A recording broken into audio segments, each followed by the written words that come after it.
कल हम बड़े पुरुम्मीद थे कि पुरुम्मीद क्या थे, बहरहाल कहा जा रहा था, गवर्नमेंट पुरुम्मीद थी कि ये टेबल हो जाएगी एट द वेरी लीस्ट, और मारिया कह रही थी कि भाई ये नहीं हो पाएगा।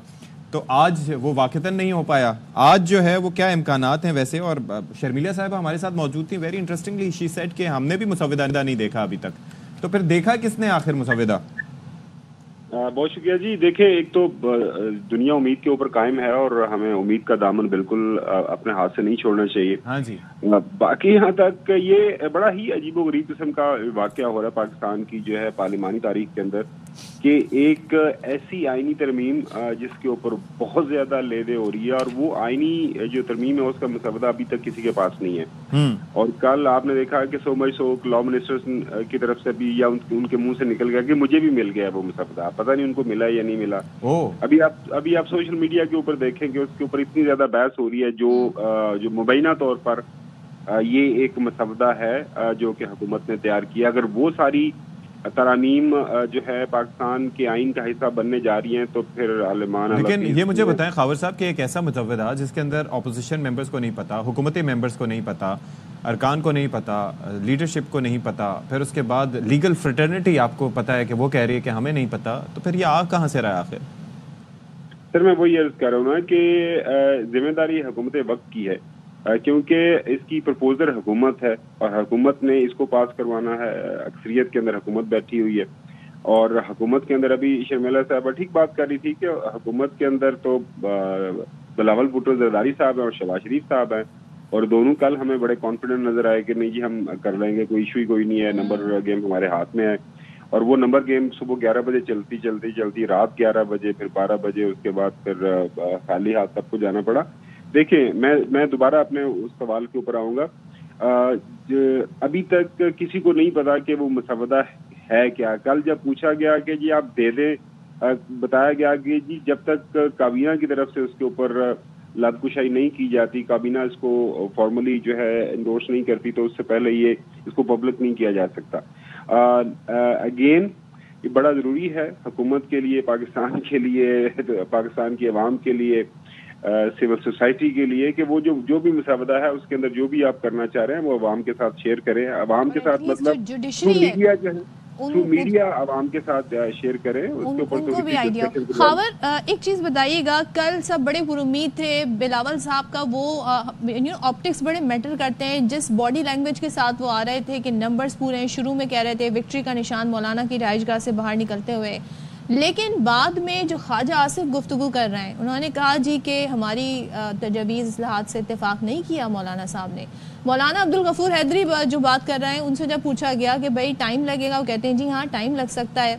तो उन्होंने कहा 1 महीने बाद तो चीफ जस्टिस चले जाएंगे, तो वो ये कहते हैं नए चीफ जस्टिस आ जाएंगे।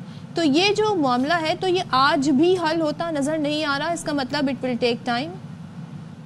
देखें जी, मैं दोबारा वो अपनी बात दोहराता हूँ कि जो तरामीम तजावीज़ जो इस वक्त जो पब्लिक हो गई हैं या सोशल मीडिया के ऊपर या आप देख रही हैं टेलीविजन स्क्रीन के ऊपर, जो ज़राए की बुनियाद के ऊपर जो बताया जा रहा है कि ये तरामीम है, वो ऐसी तरामीम है जिसके ऊपर आपको बहुत ज्यादा बहस की जरूरत है।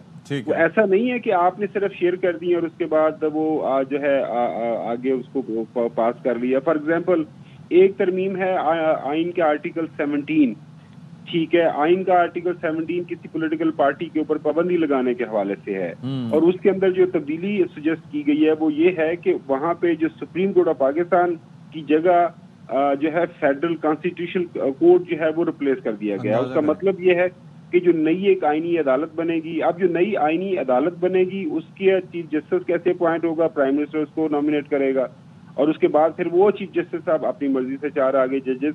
तो पहले एक फुल कोर्ट को फैसला करना है किसी पॉलिटिकल पार्टी को बैन करने का, अब ये एक आईनी अदालत जो 4 और आप सोचिए कि जिस नाम को वजीर आजम साहब अपॉइंट करेंगे, यानी कि अख्तियार वजीर आजम का होगा, और हटाने के हवाले से भी जाहिर है कि कोई उसको मैनेज करने का तरीका होगा, तो वो क्यों कर आज़ादी से काम कर पाएगी। फिर ये भी सवाल उठता है कि क्या वो पैरेलल होगी, अगर उस आईनी अदालत में कोई फैसला किया जाएगा तो क्या सुप्रीम कोर्ट में वो जा सकेगा या उसी अदालत में देखा जाएगा, और अगर 5 रुकनी बेंच उसी अदालत का ये फैसला देख लेगा तो फिर इंट्रा कोर्ट अपील या फिर नजरसानी या फिर आगे अपील कहाँ की जा सकेगी। There are so many question that need to be answered. आपने बहुत इंटेलिजेंटली सती साहब ये सारा एक्सप्लेन कर दिया। ये सिर्फ आपको एक शेख का मैंने बताया है, उसके ऊपर आपने इतने ज्यादा सवालात खड़े कर दिए हैं।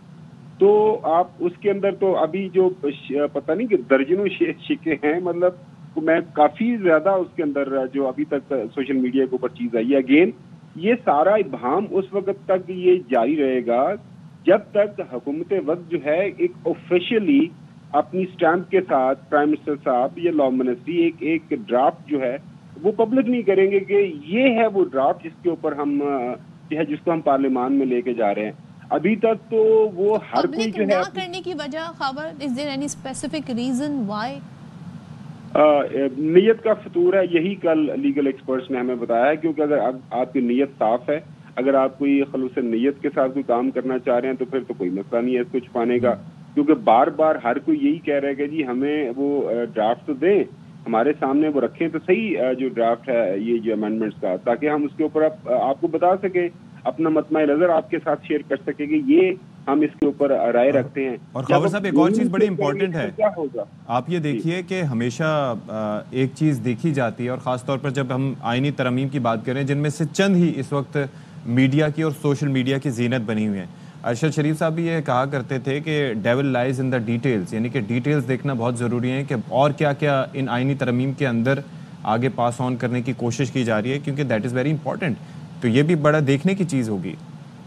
देखिए इसमें एक जो अहम चीज़ है ना, फर्ज करें कि जी जो हाई कोर्ट्स के जजेस हैं उनकी जो है विद इन हाई कोर्ट्स भी पोस्टिंग ट्रांसफर हो जाया करेंगी। एक और भी बड़ी इंटरेस्टिंग उसके अंदर तजवीज़ ये है कि सिर्फ एक सोर्स रिपोर्ट की बुनियाद के ऊपर एक जज को, हाई कोर्ट या सुप्रीम कोर्ट के जज को हटाया जा सकेगा। अब वो सोर्स रिपोर्ट कौन बनाएगा, उसकी वेटिंग की सतह के ऊपर होगी। क्योंकि पहले तो आर्टिकल 209 जो है सुप्रीम जुडिशल काउंसिल, उसके अंदर बड़ा वाज़ेह है कि एक जज के ऊपर इल्जाम लगता है, उसको शोकॉज किया जाता है, उसको पूरा मौका मिलता है उसके ऊपर जो भी इल्जामात हैं वो अपना एक इंडिपेंडेंट लॉयर्स के जरिए अपने आप को डिफेंड करे। लेकिन यहाँ पे बिल्कुल मुख्तलिफ है। और भी मुख्तलिफ जो केसेस के हवाले से जो बेल का राइट है उसको खत्म किया जा रहा है। मतलब बकौल ये जो अभी हमारे सामने तजावीज आई हुई हैं वो जो बता रही हैं। और सबसे अहम जो सवाल आपने उठाया सती साहब वो ये है कि जब आप दो कोर्ट्स बना देंगे तो एक राय ये सामने आ रही है कि सुप्रीम कोर्ट ऑफ पाकिस्तान या चीफ जस्टिस ऑफ पाकिस्तान इस वक्त जो मौजूदा हैं या ये जो पोजीशन है ये खत्म हो जाएगी। क्योंकि अब फिर वो सारी चीजें जो फेडरल कॉन्स्टिट्यूशनल कोर्ट में चली जाएंगी।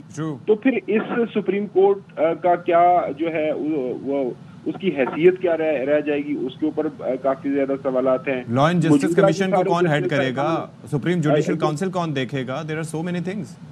एग्जैक्टली वो उसके अंदर यही बताया गया है कि जी वो सारे ही उसमें मतलब उसकी जो मेंबरशिप बढ़ा दी जाएगी सुप्रीम जुडिशियल काउंसिल की। सो देखिए जो भी हुकूमत के ज़हन में है, हुकूमत जो भी करना चाहती है पहले सामने तो रखे, टेबल के ऊपर तो रखे, अपने पेश तो करें, पेश तो करें। उसके बाद फिर जो है वो कहीं हम अभी देख रहे थे वलीद इकबाल साहब भी फरमा रहे हैं कि मैंने भी नहीं देखा मुसव्विदा, तो ऑपोजिशन ने भी नहीं देखा। तो लेट्स सी व्हाट हैपेंस। किसी ने नहीं देखा, खावर गुमन साहब ने नहीं देखा, हमने नहीं देखा, तो फिर रह कौन गया। चलें, थैंक यू सो मच। इस उम्मीद पे कि मुसव्विदा देखा जाएगा, पेश किया जाएगा, उसके बाद गौर व खौज होगा। लेट्स सी आज क्या होता है।